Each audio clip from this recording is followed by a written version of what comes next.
Good afternoon, everybody. Welcome to our press conference to introduce our new manager, Frank Lampard, and also to preview our game against Brentford this weekend. And if we can start off with Vinny O'Connor from Sky Sports, please. Hi, Frank. Good to see you. Hello. Good to see you. First of all, Frank, how would you describe the job you've got here, short term, and following on from that, the challenge that you've then got longer term? Well, in pure footballing terms, if that's what you're saying, of course we know we're in a position that the club doesn't want to be in. I've got a lot of belief in the squad, and I've been watching the squad and their games closely from the outside. So I'm under no illusions. I feel that we have a squad that can improve quickly, I hope. I'll have my own idea and my own idea, and my staff will to try and make sure that we do that. And that starts with work on the training ground. It starts with the mindset of the group. But we understand, and I understand, that in the short term the job is to try and improve our league position, and in the long term it's clear as well that it's a club with big ambition, huge history, huge fan base, and a joint desire throughout it to improve towards the new stadium, towards being a Premier League club that is fighting towards the top half of the table. But there's a lot of work to be done, but I'm very proud to be given this opportunity to be at the front of it in football terms as the manager. Frank, what have you told the players about what you expect of them, and has anything surprised you in the few days that you've been working with them as well? In terms of what I expect of them, yeah, we spoke when I first got here a few days ago, which feels like about 3 weeks ago now. It's been a busy few days, and not what I expect of them. I mean, I spoke to them about football, about training, and about how we have to be as a group.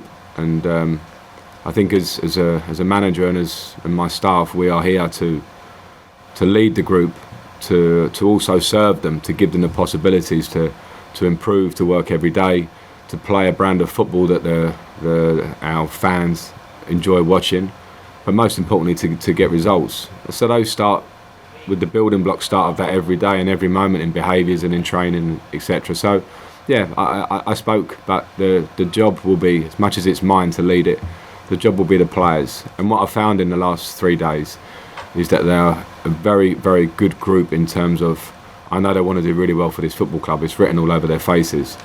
So I hope to give them the direction and the organisation and the ability to express themselves within that to perform at their best.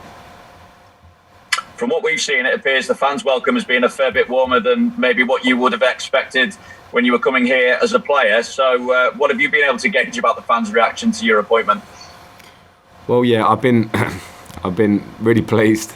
Really pleased. I didn't expect them anything differently as a player. You know, this is one of the stadiums that you came to, and sometimes you would take some words. I found a lot of them at this stadium in particular, sometimes with some good humour, which was quite a nice relief.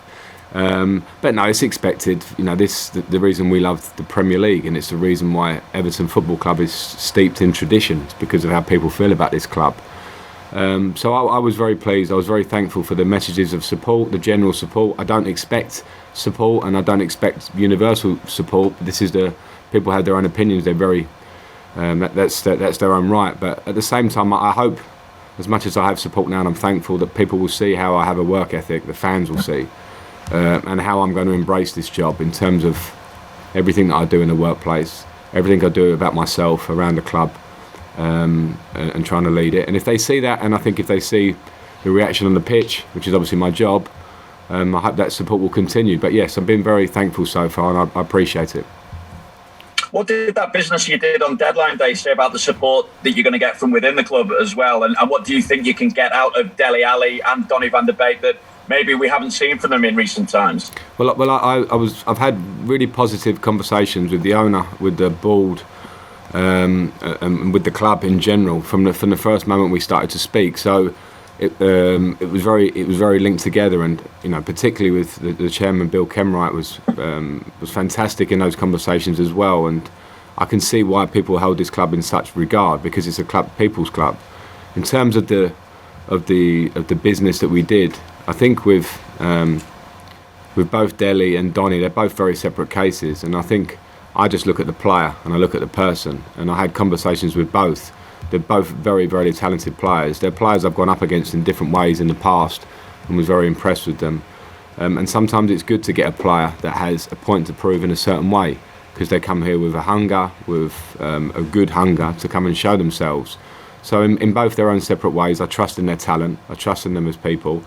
My job now is to set the environment and as a coach and for the staff and to work them and support them and show the talents that we all know they have. This, it's natural ability that they have, and we have to harness it in those and then get that and join that into the squad, because we have some talent that's already sitting here in this squad. So it's my job to put it all together. And Ashley Cole coming in, does that complete your backroom staff now? How important was it to keep Duncan Ferguson as well? And will you miss Jody Morris? Yeah, it was very important. Ashley's first day is today, to try and bring Ashley in. And I don't need to talk about Ashley the player. We all know it. We all know the record of him, probably the greatest left back that we've produced in this country. But what I brought Ashley for is not just that. I brought him for the great coach that he's going to be at this club, for the work ethic that he's put in, and I've seen it behind the scenes, to become a very good young coach. I brought Ashley in for not just that, for the person that he is and how great he will be around the group, to offer words of experience, but also to work alongside them, to improve them alongside all my staff. So the team is together.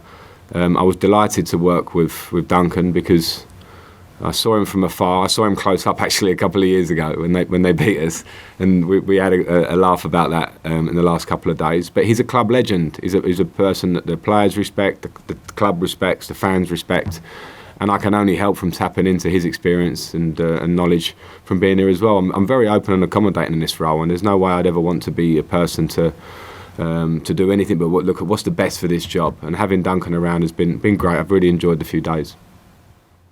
And both Carlo and Rafa spoke when they took the job about the pull of the new stadium, the potential to take Everton into that new stadium. Did you speak to both Carlo and Rafa? And also, is that prospect of going to Bramley Moor Dock part of your motivation here as well? I didn't speak to them. I've got huge respect for both of them. I'm particularly close to Carlo because I worked with him for a certain period, and we kept a relationship after that. He's an absolute gentleman, and I will speak to him at some point. I will catch up with him, but I didn't want to have any preconceived ideas about the club. It was very clear to me from my first conversations. It was very clear to me. I know Everton Football Club from the outside. I now know it intimately from the inside, but it was clear to me the size of this club and the job, and obviously the ambition, which is clear. As an identity, you can see the stadium that's going to start building up very soon to the eye. Is a huge thing. I would love to be part of that, but I cannot get too far ahead of myself. We have important jobs on our plate in the next 2-3 months or so this season, and then we can start dealing with what the future looks like. Thanks, Vinny. We'll go to Rebecca Coles at Premier League Productions, please. Thanks. Firstly, welcome back to the Premier League. It's good to see you. Thank you. Good to see you. How do you reflect on the lessons you've learned so far in your managerial career, and how do you think it will benefit both yourself and Everton going forward? Well, I think I'm a person that always reflects, and it's good to reflect, but it's also good not to over-reflect, because some things you did well. And I think when I reflect on my career at Derby, we had a really exciting year. Almost got to the incredible prize against the Premier League. And at Chelsea, in reflection, I probably had a really enjoyable and good 17 months with the first year of Champions League against expectations and FA Cup final. And then my second season, we were top of the league. And then you realise the reality of football at the top end, that probably in a difficult month and a loss of form, and then I lose my job. But that's something I'm aware can happen in the game, because I've been in it so long, and I look at it with real reflection now. So within that, you look at the small things and the small details. Could you have done this better? Could you have done that? I'm very open and in that sense. So hopefully I can bring those experiences of my career so far, and I want to get better, and I want to make the players around me better, and I want to make this club better, and that's all I have to look for, rather than looking back, is just to look forward at what I can do here. What do you think you've learnt about the team in the short time that you spent with them over the last few days, maybe that you didn't know before? Well, I think you should never overanalyse before. I knew the squad, I looked at them a lot, but at the same time, it's always different when you see people in the flesh, see them on the training ground, see how they act, see the body language, and I've been really impressed. And I hate to speak too much because you shouldn't speak before you start the games, because this game is all about results. But in my job, when you look at the players of the last 3 days, I've seen a talented group. A group maybe that has maybe had some, a hit on the confidence as losing games can do. I've been there many a time, as we all do in our careers. So I have a clear idea of what my priorities are to go with first, to try and get the uplift that we need straight away. But I'm very trusting in this group, and I'll work with them, and I hope people will see from the outside that work, because it will show in the results. Speaking about a game of results as well, will you be playing a strong team, or do you think you'll be giving the youth some chance like you have done in the past? Well, I'll always play a strong team as I see it, and young players will get their chance when they deserve it. What I am at first is open to seeing the young players, to see them in training if they deserve their chance. I'm always, and my staff are very open with the academy to keep an open eye to players that come through, because there's nothing better for the fans to grab onto than to seeing players come through their own academy. But they have to earn their chance. But once they do that, then I'll trust in them. But now, of course, my priority here is to get results, and alongside that, if you can develop young talent and bring them into the first team, then of course I'll try and do that. Thanks, Rebecca. We'll go to Thank Alistair you. McGowan at the BBC, please. Frank, welcome back to the Northwest. Thank you. Just wondered whether, there's been quite a high turnover of managers at Everton, something maybe you were used to at your time in Chelsea, but I just wondered whether you had any hesitations based on that high turnover and coming into Everton. No, I didn't, because I think this is the business that we live in and we work in. It's not my job to analyse things that happened before me too much, because you don't know the circumstance. I always like to take it at face value, and as I mentioned before, having spoke to the owner and the chairman and the board here, and it was so open, which was something that was very refreshing to me, to see so many important football people within the club united in trying to find the best way forward, which is a position we find ourselves in now. That I didn't concern myself too much. Like you say, I've been experienced in 2 jobs now. When I went to Derby County, everyone told me that they changed managers all the time. Same at Chelsea. Look through the Premier League. It's easily said, but I have to sort of put that to the side and just work and understand and actually appreciate the fact that I'm working for a great club and give it my all. And obviously, you mentioned Derby and Chelsea, they're obviously challenging at the top end of the league in both cases. I just wondered whether you can assure fans about your appetite for what is a relegation battle on the face of it at the minute. Well, I can assure fans that I'll give absolutely everything. I think you can say about Chelsea, I had some very good times there, but I certainly, as a player, had some difficult times. I played before I went to Chelsea at West Ham. I moved around as I got older. I managed at Derby County, where the championship, as everyone says, is a real marathon through the year, and you can have good periods and bad periods. So I don't concern myself. I don't get concerned about what position it is in the table. I just look at literally what's in front of me, and of course you're aware of it. But we will be defined this season in the next 18 games by the work and the focus we put in on the training ground, and by how we can be united between players, club and fans, because the fans have such a huge input here into performance, particularly at Goodison. I felt it on the reverse of that. So I'll try and bring all that together, and that's all I have to think about now. Thanks, Alistair. We'll go to Ian Abrahams, please. Thanks, Andy. Frank, you're back. I'm back. How are you, Moose? I'm very well. I thought Good. I'd never see the day. I thought you'd taken far too long in getting back into football. So, is this the I missed you, Moose. I missed you too, Frank. Is this the ideal job you've been waiting for then? No, in terms of I haven't been waiting for an ideal job.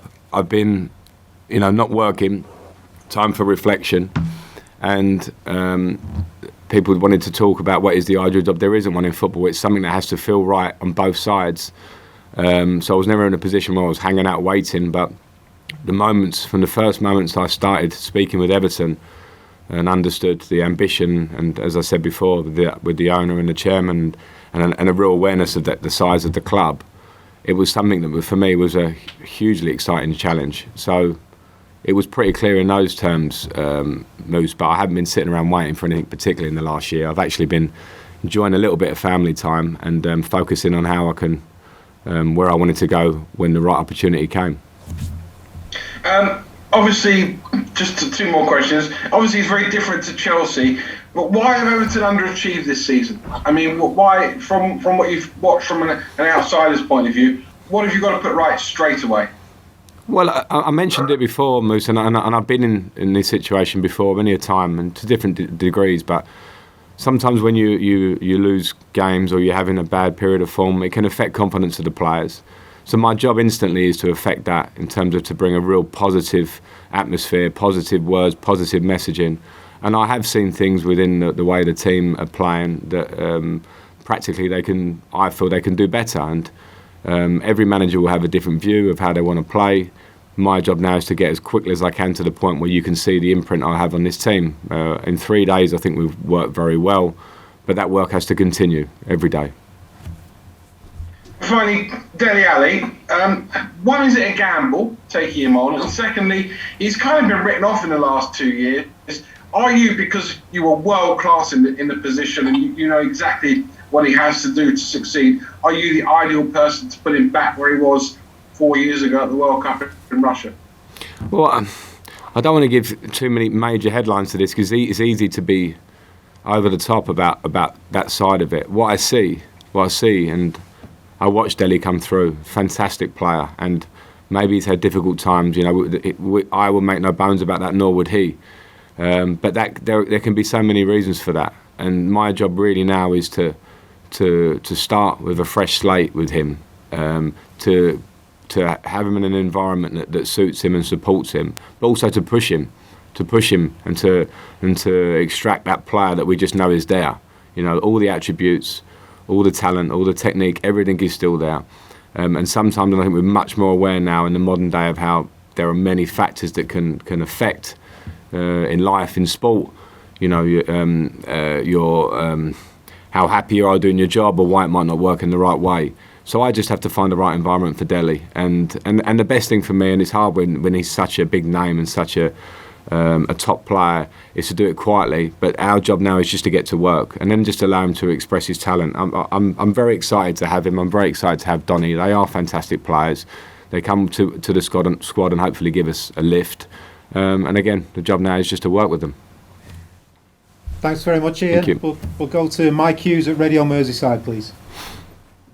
Hi, Frank. Hi, hello. Yeah, I know you've touched on it previously, but it is in some ways uncharted territory for you, managerially wise, taking over a team that's in such a poor run of current form. I think it's 1 win in 14, and a league position as parlous as this. So, how much of a different challenge does it represent for you? Yeah, I think that the challenge is different.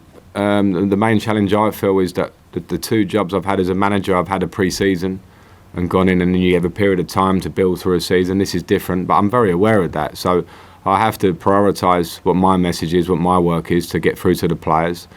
And also put some perspective on the fact that there's 18 games to play for, or half a season. So, of course, nobody would be happy with the run that we've been on in terms of points over the first half of the season.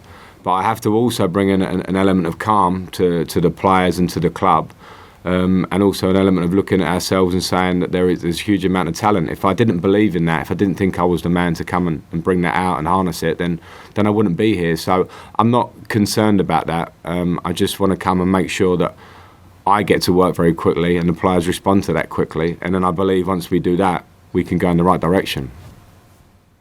The signings of Donny van der Beek and Dele Alli will hopefully give both players individual lease of life, which will obviously benefit the team. With Dele Alli in particular, can you see something of you in your sort of prime, in Dele Alli in his prime, the late runs into the box, the ability to run in behind? Yeah, I think we're different. I think it's an easy comparison because of, goal scoring midfield player, but I think in terms of our position on the pitch, I think I probably started a bit deeper, whereas Dele, I feel sometimes from a slightly higher position can be more effective, particularly in his early Tottenham years when he played just off of Harry Kane. But I do think also he's a versatile player and that he can get involved in link-up play and he can arrive from deeper areas. So I'm very interested to work closely with him, and we've already spoken about this, to see just how we can bring out all those talents that he has. But yeah, it's nice for me on a personal note as a coach to work with someone that occupies similar areas of the field, that has similar instincts to want to get forward. So yeah, I'll try and improve those individually, but more importantly, get them into the team in the right way to bring us balance. Winning against Brentford on Saturday will get you into round 5 of the FA Cup. That in itself is important.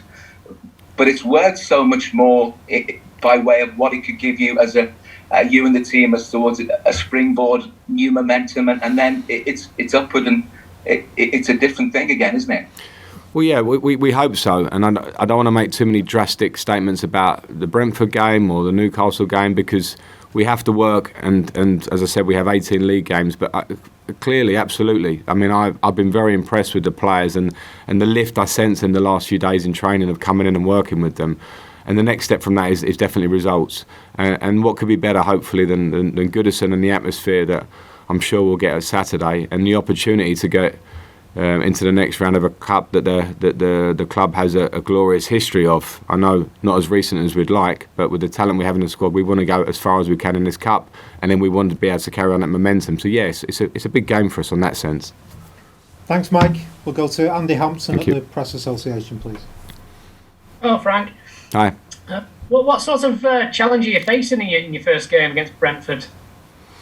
Well, challenge of a very good team. I think everyone who's watching the Premier League this year can see that it's a very well constructed team, some big talent in the team, a great organisation and style of play, and a philosophy that goes right throughout the club, and the manager harnesses brilliantly from the outside. So it'll be a very tough match, and we have to be at our absolute best. We'll prepare, organise, give the players all the information they need. And as always, I think when you have a team with the talent that we have and the situation when we must focus on ourselves. Understand Brentford are a very good team, but we must focus on ourselves because we are also a very good team. And just in terms of the basic general team news, how is the squad looking for this weekend? Have you got any fitness concerns at all? No, I mean, Dominic Calvert-Lewin picked up a small knock in the last game, so he won't be available for this weekend with Dominic, and we know Doucouré out, Fabien Delph is out, unfortunately, which will be slightly longer than that. But with Dominic, we hope he can be back and outside over the next days and ready for the games coming up. But other than that, we are pretty good. And yeah, I'm happy with where we're at. We obviously have some players that are cup tied also, so I'm aware of where the squad is. Thanks, Andy. Thanks, Frank. Thank you. We'll just take one more in the open section from Jim Conlon, please. Hi, Frank. Great talking to you again, Frank. Frank, on the acquisitions there of Donny and Dele on the final day, was that maybe when you looked at your team and you saw Doucouré and Alan as your deep line playmakers, that you wanted Donny in terms of that attacking element, and was really the acquisition of Dele maybe to purchase what Everton lost when James Rodriguez left the club in terms of that creativity, that flair? I didn't think of direct replacements, but I think it was an area of the pitch where we felt, of course, as you mentioned, Doucouré is injured, hopefully not for too long. But I think in terms of the style and how maybe we want to move the team to play maybe in a slightly different way, a player like Donny is someone who can link play, can receive the ball in all areas, has the confidence and intelligence to receive and play and move the ball. And I think it's a slightly different profile of player to maybe what we have, that's slightly also versatile in midfield. And Dele, yeah, like I've spoken about Dele before, he also has his own versatile nature. But we highlight it as an area where we have some injuries. We want uplift, obviously, very, very quickly. But there are also players, and particularly Dele, because he's a permanent, that we see are big players for the future of the club and can help performance. So yeah, we had a clear idea why we brought them both in, and we hope that they add a lot in that middle of the park area.